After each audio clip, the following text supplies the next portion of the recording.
చైతన్య ప్రసారం. నమస్కారం. మన ధర్మం కార్యక్రమానికి స్వాగతం. ఇవాళ మన ధర్మం కార్యక్రమంలో మన ధర్మ సందేహాలను నివృత్తి చేసేందుకు మనతో పాటు ఉన్నారు ప్రముఖ ఆధ్యాత్మికవేత్త, ధర్మశాస్త్ర నిపుణులు, మనందరికీ సుపరిచితులైనటువంటి బ్రహ్మశ్రీ డాక్టర్ కాకునూరి సూర్యనారాయణమూర్తి గారు. గురుగారు నమస్కారం. నమస్కారం అమ్మాయి. గురుగారు, మార్గశిర గురువారాలను లక్ష్మీ వారాలుగా మనం వ్యవహరిస్తూ ఉంటాం కదా, ఈ ప్రత్యేకత రావటానికి కారణం ఏంటి?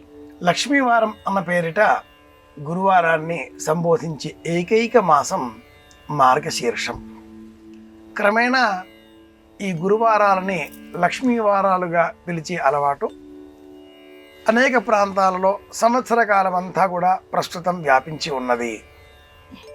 తిరుమలలో శ్రీవారి సేవలలో సైతం గురువారాలకు సంబంధించి పుష్పాలంకరణ సేవ, నిజపాదుకా దర్శనం తదితరాలన్నీ గురువారం నాడే నిర్వహిస్తూ ఉంటారు. అమ్మవారి దివ్యమంగళ స్వరూపాన్ని వారంలో మనమందరం దర్శించుకునేటటువంటి అవకాశం కలిగిన వారం గురువారం. పుష్పాలంకరణ సేవ రూపం పేరిట స్వామివారికి ఉండేటటువంటి ఆభరణాలన్నింటినీ కూడా ఈ రోజున బదులు చేసి స్వామివారికి కాస్త వెసులుబాటు, విశ్రాంతిని ఈ రోజే కల్పిస్తారు. గురువారానికి సంబంధించి గురువార వ్రతం అనే ఒక ప్రత్యేకమైన వ్రతం ఉంది. మార్గశీర్ష మాసం అంటేనే చక్కటి తోవను చూపించేటటువంటి మాసం అని పేరు. మృగశిర నక్షత్ర మండల సమీపంలో పౌర్ణిమ నాడు చంద్ర సంచారం ఉన్న కారణం చేత ఈ మాసానికి మార్గశీర్షం అని పేరు. చంద్రులకు సంబంధించి అలాగే మహాలక్ష్మికి సంబంధించి ఉన్న అనుబంధం సముద్రంలో నుంచే ఈ సోదరి సోదరులు దర్శనమివ్వడం, అలాగే ధనానికి సంబంధించిన ఆధిపత్యాలు కలిగి ఉండడం. చంద్రుని కారణంగా ప్రశాంతత, లక్ష్మీదేవి కారణంగా సంపద రెండూ లభిస్తాయి. కనుక ఈ మార్గశీర్ష మాసంలో గురువారాలలో చంద్రుని అనుగ్రహంతో పొందేటటువంటి ప్రశాంతత, లక్ష్మీ అనుగ్రహంతో లభించేటటువంటి సంపద స్థిరంగా మన వద్ద ఉండడం కోసం అరటిపండు తాంబూలంగా ఇతర మహిళలకు అందించాలి. గురువారం పసుపు రంగు దుస్తులు ధరించడం, పసుపు రంగు తీపి పదార్థాలను తోటి వారికి అందించడం, ప్రదోష సమయంలో లక్ష్మీదేవిని పూజించడం, లక్ష్మీ అష్టోత్తర శతనామావళి చదవడం లేదా వినడం, అలాగే చిన్నారి బాలికలకు, ప్రధానంగా బాలికలకు ఆహార పదార్థాలు, అలంకరణ సామాగ్రి బహుమానాలుగా అందించడం పాటించినట్లయితే లక్ష్మీదేవి అనుగ్రహం మనకు లభిస్తుంది. ప్రత్యేకంగా గురువారం నాటి లక్ష్మీ వ్రతం ప్రదోష సమయంలో సమష్టిగా పాటించేటటువంటి పండు తాంబూల వ్రతంగా మనం అనుసరించాలి. అలాగే ప్రదోష సమయంలో మహిళలు అందరూ చేరి సమష్టిగా లలితా సహస్రనామ పారాయణ, ఒకరికి తెలిసిన భగవద్భక్తుల కథలు లేదా పురాణ కథలను ఇతరులతో పంచుకోవడం, ఒకరు చెబుతుంటే మిగతా వారంతా కూడా శ్రద్ధగా వినడం వంటివి చేసినట్లయితే ఈ గురువార లక్ష్మీ వ్రతం మనకు ఆనందాన్ని అందిస్తుంది. సత్సంగత్వే నిస్సంగత్వం, నిస్సంగత్వే నిర్మోహత్వం, నిర్మోహత్వే నిశ్చల చిత్తౌ, నిశ్చల చిత్తౌ జీవన్ముక్తి. ఈ లక్ష్యంతో గురువార ప్రదోష సమయాలను సత్సాంగత్యంతో, సత్సంగంగా మంచి మాటలు వినే, పలకరించే, పంచుకునే సమయంగా భావన చేస్తే అది లక్ష్మీప్రదం అవుతుంది. లక్ష్మి అంటే సంపద, లక్ష్మి అంటే ఆనందం అని అర్థం. ఆనందాన్ని పొందడం కోసం మనం ఇలా ఆలోచనలను శాశ్వతంగా ఉండేటటువంటి నిర్మాణ క్రమంగా మార్చుకుందాం. ఇది గురువార లక్ష్మీ వ్రతం. గురుగారు, ఆధ్యాత్మిక పరంగా పురోగతి సాధించాలంటే ఈశ్వర కటాక్షం ఉండాలి అని అంటారు కదా, అంటే మానుష ప్రయత్నం అవసరం లేదంటారా? మానుష ప్రయత్నం, ఈశ్వర సంకల్పం రెండు ఒకటే ఒక రకంగా. ఎందుకంటే ఈశ్వర సంకల్పం లేనిదే మానవ ప్రయత్నం ముందుకు కొనసాగదు. వైష్ణవ ధర్మంలో భగవద్ అధిరోహం భగవత్ ప్రేరణయ భగవత్ కైంకర్య రూపేణ అనే సంకల్పంతో పరమాత్ముడి సంకల్పం కారణంగా నేను ఈ ప్రయత్నం చేస్తున్నాను అనే విధానం ఒకటి ఉంది. ఇది ఇలా ఉండగా మరొక వైపున మార్గశీర్ష మాసం కనుక తిరుప్పావై పాశురాలను స్మరించుకోక తప్పదు. ఏ సందర్భంగానైనా మనం ఈ పాశురాలను ఎక్కడో ఒక చోట స్మరణ చేస్తూనే ఉంటాం.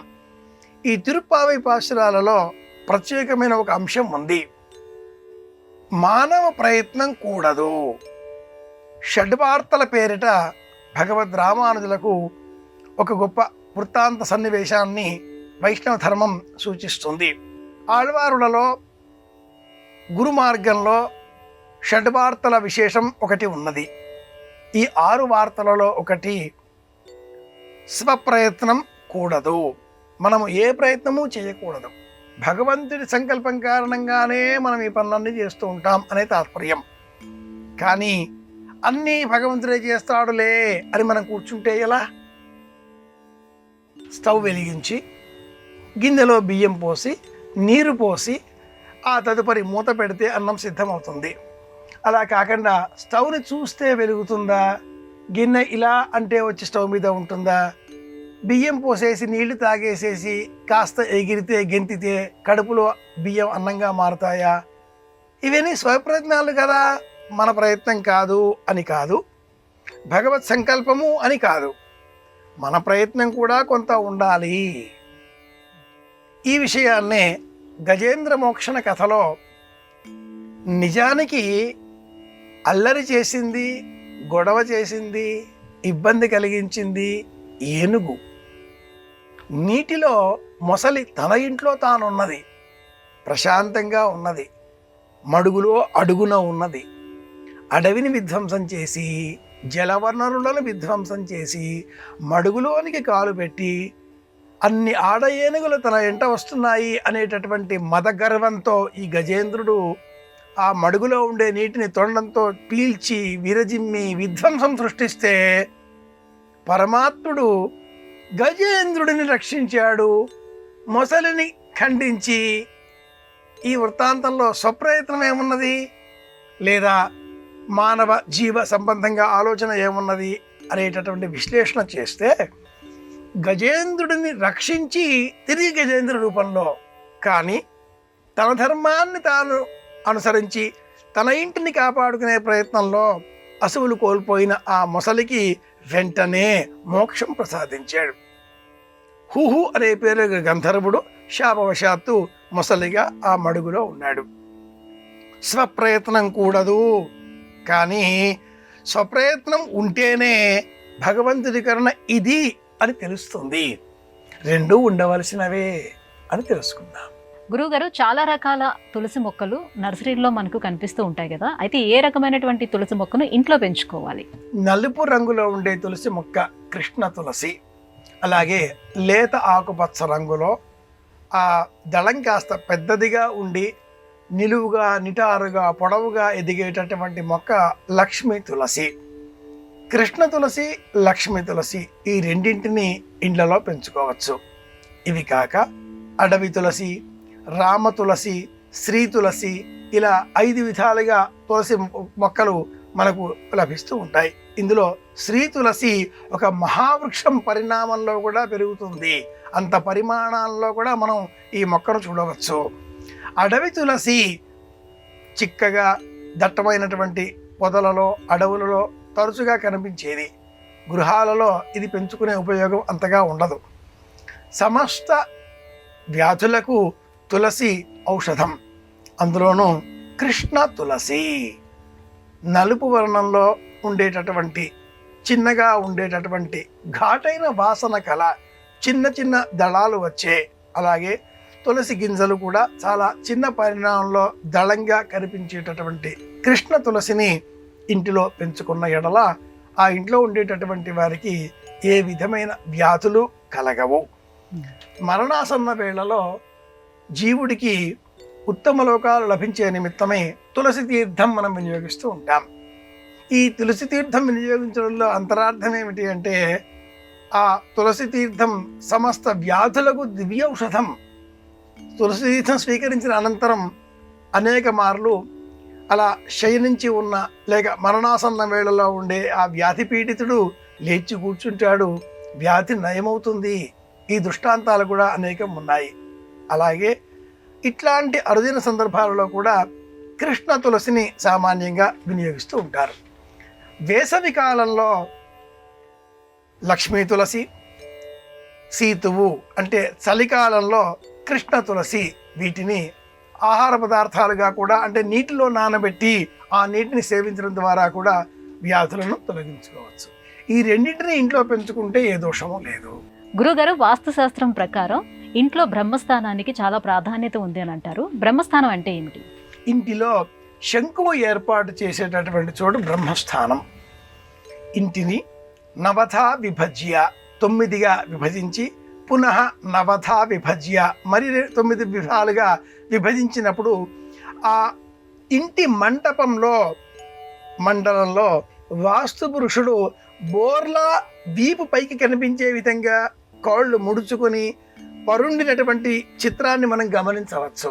ఇందులో ఆ కేంద్ర బిందువు ఖండన బిందువులుగా అంటే ఆ ఆగ్నేయము వాయవ్యము, ఈశాన్యము నైరుతి, తూర్పు దక్షిణము, పడమర ఉత్తర, ఇలా ఈ చతుష్కోణాలు మళ్ళీ పునః మధ్యలో తూర్పు పడమర ఉత్తర దక్షిణ ఈ విధంగా విభజించిన అనంతరం మధ్యలో అనేక విభాగాలుగా వచ్చే కేంద్రక బిందువు బ్రహ్మస్థానం అవుతుంది. ఈ బ్రహ్మస్థానం పైన ద్వారం పెట్టకూడదు, గోడలు నిర్మించకూడదు. బ్రహ్మస్థానం మధ్య భాగంలో విడిచిపెట్టవలసి ఉంటుంది. ఆకాశం కనిపించే విధంగా చతుశ్శాలాభరణ నిర్మాణ విధానంలో బ్రహ్మస్థానం ఎప్పుడు కూడా మధ్యలో వచ్చే విధంగా ఏర్పాటు చేస్తారు. 4 వైపులా చతుశ్శాలలు నిర్మించేటటువంటి క్రమంలో మధ్య భాగం ఇలా బ్రహ్మస్థానము శంకువు నిర్మాణం చేసి ఆ శంకువు ద్వారా సూర్యోదయం 6 గంటల 5 నిమిషాలు 6:10 నిమిషాలు ఈ మధ్య సమయంలో ఏర్పడే నీడ తెలుసుకునే విధంగా శంకువుతో దారం వినియోగించి ఏది స్థిరమైనటువంటి తూర్పు దిశనో అలాగే వేగు చుక్క కనిపించే దిశ నిర్మాణం చేసి దిశా నిర్దేశం చేసుకున్న తర్వాత శంకుస్థాపన అక్కడే ఏర్పాటు చేస్తారు. అది ఆ స్థలానికి సంబంధించి బ్రహ్మస్థానము అవుతుంది. బ్రహ్మస్థానమును మూసివేయరాదు. ఇది ఒక ప్రమాణం.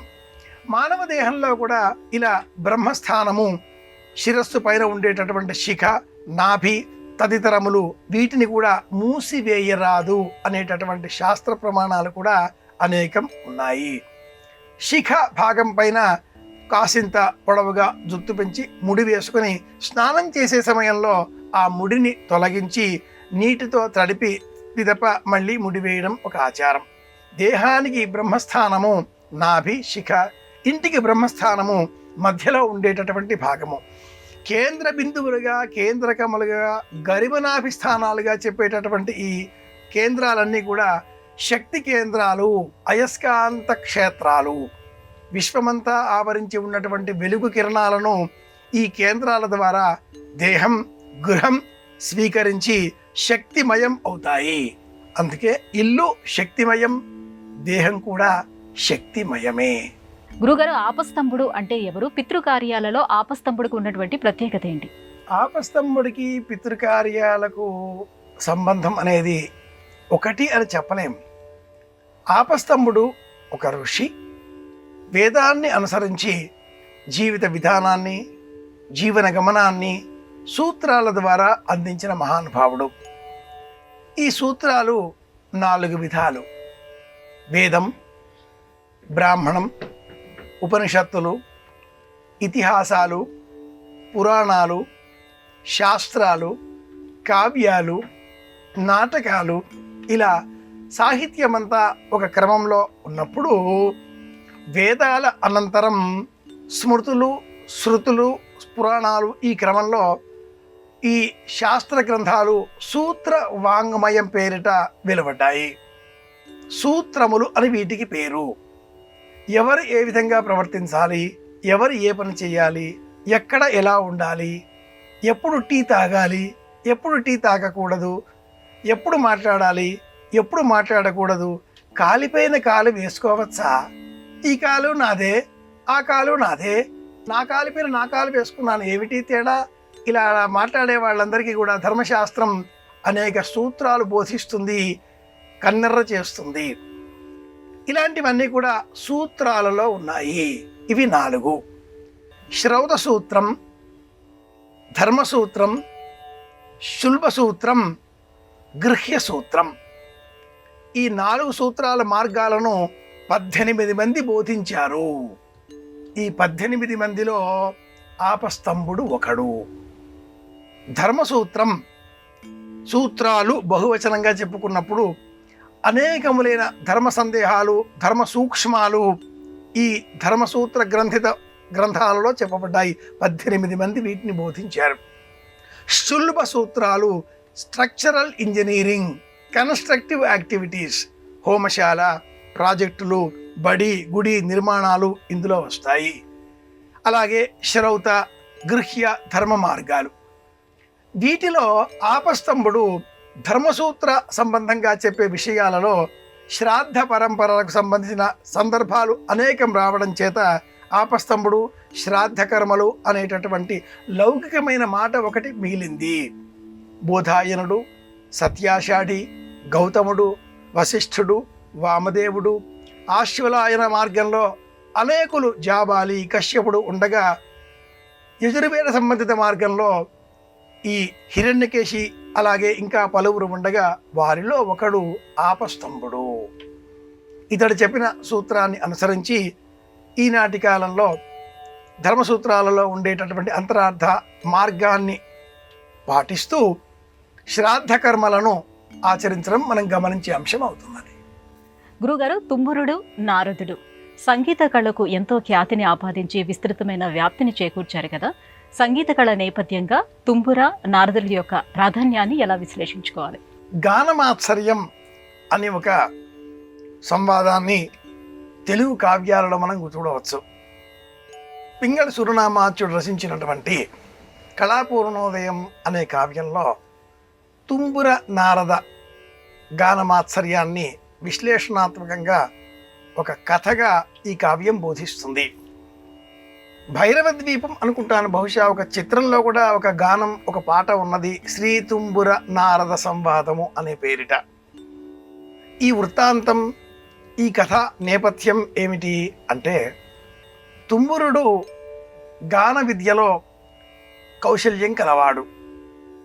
నారదుడు సదా నారాయణ నామస్మరణ చేస్తూ జీవితం మునువృత్తితో గడిపేటటువంటి విధానం. ఇరువురికి సంబంధించి ఒక ప్రత్యేకమైన సందర్భం ఏర్పడింది. ఒకనాడు వైకుంఠంలో గొప్ప సభ జరిగింది. ఆ సభలో పలువురిని శ్రీమన్నారాయణమూర్తి ఆహ్వానించాడు. ఆ సభలో ఏం జరుగుతుందో చూద్దాం అనే ఉద్దేశ్యంతో నారద తుంబురులు కూడా వెళ్ళారు. అప్పటికి వైకుంఠం నిండిపోవడంతో తలుపుల దగ్గర వేసి ఉన్నాయి. అనేక దేవతలు నారద తుంబురులతో ప్రధాన ద్వారానికి వెలుపల వేచి ఉండవలసి వచ్చింది. అంతలో హఠాత్తుగా ఆశ్చర్యకరంగా ద్వారాలు తెరుచుకున్నాయి. లోపటి నుంచి తుంబురుడెక్కడా, తుంబురుడెక్కడా అన్న పేరు వినపడింది. తుంబురుడిని మాత్రమే లోపలికి ఆహ్వానించారు. మళ్ళీ తలుపులు మూసేశారు. నారదుడు బయటే నిలబడవలసి వచ్చింది. లోనికి వెళ్ళిన ఆ తుంబురుడు కాసేపు అయ్యాక తిరిగి బయటికి వచ్చాడు. చేతులపైన గంధపు ముద్రలు, మెడలో పుష్పమాలిక, సువర్ణ సదృశమైనటువంటి దుశ్శాలువ, మహా గౌరవం పొందిన గుర్తులు తుంబురుడి మీద అందరూ చూచారు, గుర్తించారు, ఆనందించారు. కరతాళ ధ్వనుల చేత తుంబురుడిని అభినందించారు.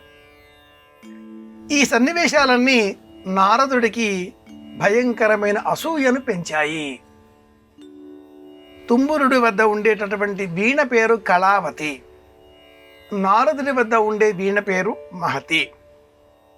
కొంతకాలం తర్వాత బాధతో నారదుడు ఏమిటి సంగతి కనుక్కుందాం అంటూ తుంబురుడి గృహానికి వెళ్ళాడు.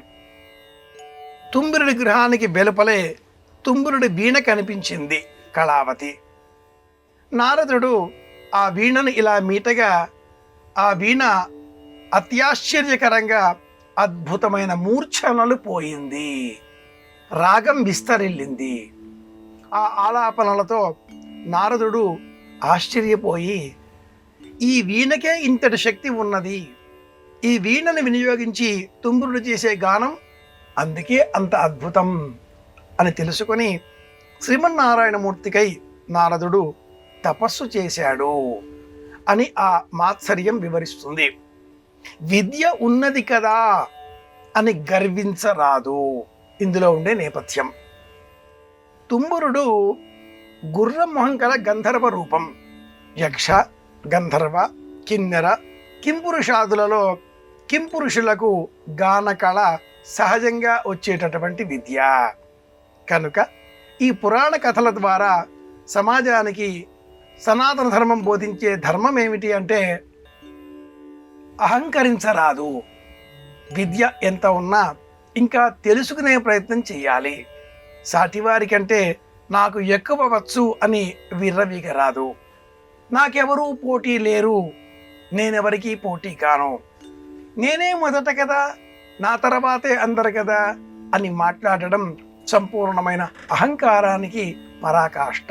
నాకే చదవవచ్చు, నేనే మొదటి స్థానం, నేనెవరికీ పోటీ కాదు, ఎందుకంటే నేనే మొదట, నా తర్వాతే అందరూ.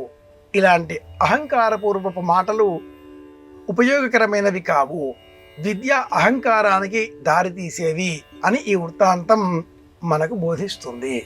కళాపూర్ణోదయ కావ్యంలో ఈ వృత్తాంతం చదవవచ్చు. గురుగారు, భీతి, నీతి, రీతి ఈ మూడు ప్రతి ఒక్కరికి ఉండాలని అంటారు. జీవన గమనంలో ఈ మూడింటి యొక్క ప్రాధాన్యత ఏమిటి? భీతి అంటే భయం.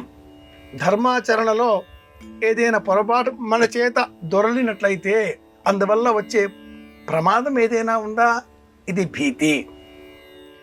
రీతి, ఎలా చేస్తున్నామా, ఏం చేస్తున్నామా, ఏ కర్మ ఎలా ఆచరిస్తున్నాం అనే విషయం పట్ల జాగరూకత, తెలిసి ఉండడం, ఎరుక కలిగి ఉండడం. నీతి, చేసే పని శాస్త్రబద్ధమైనది, న్యాయమైనది, లోకానికి ప్రయోజనం కలిగించేది అయి ఉండడం. నిరంతరం ఏదో ఒక పని ఎవరైనా చేస్తూ ఉంటారు. నకర్మణా మనారంభ అని భగవద్గీత వాక్యం. కర్మ చేయకుండా ఎవరూ ఉండరు. మీరంతా ఈ కార్యక్రమాన్ని చూస్తున్నారు, మా బోటి వారు పలువురు చెబుతున్నారు, పలువురు పలు సందర్భాలలో చెరవాడు చూస్తూ ఉంటారు, చిత్రసీమ చూస్తూ ఉంటారు, పాటలు వింటూ ఉంటారు, రాస్తూ ఉంటారు, నటిస్తూ ఉంటారు. విన్నా విననట్లుగా, వినకుండా విన్నట్లుగా, ఇలా అనేక నటనలు, నిరంతరం ఏదో ఒక ప్రశ్న, ఒక పని చేస్తూనే ఉంటారు. ఇందులో భీతి, రీతి, నీతి అనే మూడింటిని పదరూపాలుగా మనం విభజించి ఆలోచన చేసినప్పుడు నీతి మొదటిది. నీతి తప్పని మార్గాన్ని అనుసరించాలి. 2 రీతి. ఏ నీతిని మనం పాటిస్తున్నామో ఆ నీతికి సంబంధించిన వివిధములైన మార్గాలు, రీతులను తెలుసుకుని ఉండాలి. అలా నీతి, రీతి సక్రమంగా ఉన్నప్పుడు మనలో భీతి చోటు చేసుకోదు. నీతి తప్పితేనే భీతి ప్రవేశిస్తుంది. రీతి తెలియకపోతేనే నీతి తెలవకుండా పోతుంది. రీతి తెలిస్తేనే నీతి అనుసరిస్తాం. నీతి అనుసరిస్తేనే భీతి మన దరిదాపుల్లోకి కూడా రాదు. భీతితో ఏ పని చేసినా ఆ పనిలో రీతి ఉండదు. కాస్త కలగా పొలగంగా ఉన్నా కూడా భీతి, నీతి, రీతి 3 భిన్న భిన్నమైన మార్గాలకు ప్రతీకాత్మకంగా గుర్తించాలి. వేరువేరు అర్థాలు కలిగి ఉన్నాయి, వేరువేరు ప్రయోజనాలను కలిగిస్తాయి. కానీ 3 మనలో ఒక గొప్ప వ్యక్తిత్వాన్ని నింపే ప్రయత్నం చేస్తాయి. నీతి తెలుసుకునే ప్రయత్నం చేయాలి, నీతివంతమైన జీవితం గడపాలి. రీతి ఒక క్రమమైన పద్ధతిలో జీవితాన్ని ముందుకు తీసుకువెళ్ళేలా ఆలోచనలు చేసే మార్గాన్ని బోధిస్తుంది. ఏం చేసినా, ఏం చేస్తున్నా, ఏం చూసినా, ఏం చూస్తున్నా ఎవరో ఒకరు మనల్ని గమనిస్తున్నారు. We are all under the surveillance of the God. Somebody is looking at us. ఈ జ్ఞానం కలిగి ఉండడం ఇది రీతి. ఈ రీతి పైన మనకు విశ్వాసం లేకపోతే భీతి లేకుండా పోతుంది. కనుక రీతి, నీతి, భీతి 3 మన జీవితానికి అవసరం. మానవ జీవితాన్ని ఉన్నత విలువలతో ఉత్తమ మార్గంలో ప్రయాణింపజేసే పంథాలో సరైనటువంటి మెట్లు అవసరమైనవి. గురుగారు, ఇవాటి మన ధర్మం కార్యక్రమంలో మాకు వచ్చినటువంటి ఈ ధర్మ సందేహాలన్నీ కూడా నివృత్తి చేసినందుకు ధన్యవాదాలండి. కృష్ణార్పణం. ఇది ఇవాటి మన ధర్మం కార్యక్రమం. రేపటి మన ధర్మం కార్యక్రమంలో మళ్ళీ కలుసుకుందాం. నమస్కారం. ఈ కార్యక్రమాన్ని తిరిగి చూడాలనుకుంటే www.youtube.com/ETV Life Spiritual లో చూడవచ్చు.